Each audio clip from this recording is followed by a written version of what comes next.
ഇന്ന് കേരളം മുഴുവനും ഹോസ്പിറ്റലുകൾ കൊണ്ട് നിറഞ്ഞിരിക്കുകയാണ്. എന്തിനു വേണ്ടിയാണ്? നമ്മുടെ ആരോഗ്യം സംരക്ഷിക്കുവാൻ, നമ്മുടെ രോഗങ്ങൾ കണ്ടെത്തുവാൻ, അവ ചികിത്സിക്കുവാനൊക്കെ. ഇതുപോലെ തന്നെ നമ്മുടെ ആത്മീയ നിലവാരത്തിൽ അല്ലെങ്കിൽ ആത്മീയ ലെവലിലുള്ള ചില രോഗങ്ങൾ കണ്ടെത്തുവാനും അവ ചികിത്സിക്കുവാനും നമുക്ക് ഹോസ്പിറ്റലുകൾ വേണം. Welcome to VJ talks.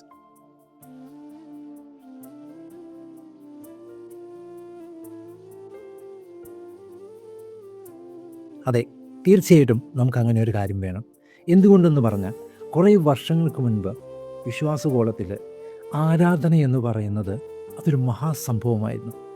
ജനമെല്ലാം കൂടി വന്ന് സഭ ഒന്നായി ചേർന്ന് ആരാധിക്കുന്ന ദൃശ്യങ്ങൾ നമ്മുടെ കണ്ണിനെ ഇന്നും ഈറനണിയിക്കുന്നതാണ്.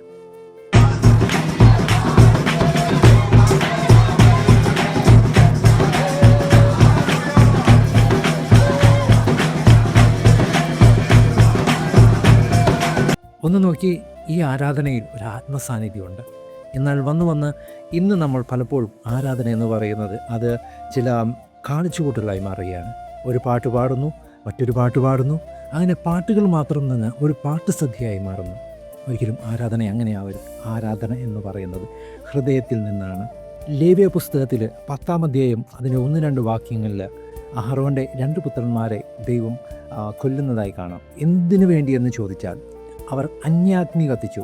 യാഗപീഠത്തിൻ്റെ മേൽ തീയിറങ്ങി, യാഗവസ്തുവിനെ സ്വർഗത്തിൽ നിന്ന് തീയിറങ്ങി കത്തിച്ചിരുന്ന കാലത്ത് ഇവർ അതിന് പകരമായി എന്ത് ചെയ്തെന്ന് വെച്ചാൽ ഇവർ തന്നെ തീയിട്ടു. ദൈവം തന്ന കൽപ്പനയെ ലംഘിച്ച അവർക്ക് ദൈവം മരണശിക്ഷ നൽകി. ഇന്ന് കൃപാകാലഘട്ടമാണ്, പുതിയ നിയമ കാലഘട്ടമാണ്. ഒരിക്കൽ പോലും അങ്ങനെ ഒരു ശിക്ഷ നമുക്ക് തരുന്നില്ലെങ്കിൽ പോലും ദൈവത്തിൻ്റെ കൽപ്പന, ദൈവം ആഗ്രഹിക്കുന്നത് ചെയ്യുവാൻ കഴിയാതെ നമ്മൾ തെറ്റായ ഒരു അന്യാഗ്നിയാണ് കത്തിക്കുന്നതെങ്കിൽ ഇന്ന് തന്നെ സ്റ്റോപ്പ് ചെയ്യണം. നമ്മുടെ പേഴ്സണൽ പ്രെയറിൽ, നമ്മുടെ പേഴ്സണൽ ആരാധനയിൽ, ദൈവമായുള്ള ബന്ധത്തിൽ ഒരു അന്യാഗ്നി കത്തിക്കുന്നുണ്ടെങ്കിൽ സ്റ്റോപ്പ്, അവിടെ നിർത്തണം. ഇന്ന് പലരും ഈ ഫോണിൻ്റെ ഉള്ളിലാണ്. എന്തിനു വേണ്ടിയാണ്? നമ്മുടെ ഇൻസ്റ്റഗ്രാം ഫോളോവേഴ്സ് എത്രയായി, സോഷ്യൽ മീഡിയയിൽ നമുക്കുള്ള വാല്യൂ എത്രയായി, നമ്മൾ വളരുന്നുണ്ടോ ഒക്കെ ഇങ്ങനെ നോക്കിക്കൊണ്ടേയിരിക്കുക. പ്ലീസ്, ആരാധനയുടെ മധ്യയെങ്കിലും ഈ ഫോൺ മാറ്റി വെക്കാൻ പറ്റണം. അതിൻ്റെ ഇടയിൽ ബിസിനസ് കൊണ്ടുവരരുത്. അതിൻ്റെ ഇടയിൽ ഒരിക്കൽ പോലും നമ്മുടെ ഫോളോവേഴ്സിനെ കൂട്ടരുത്.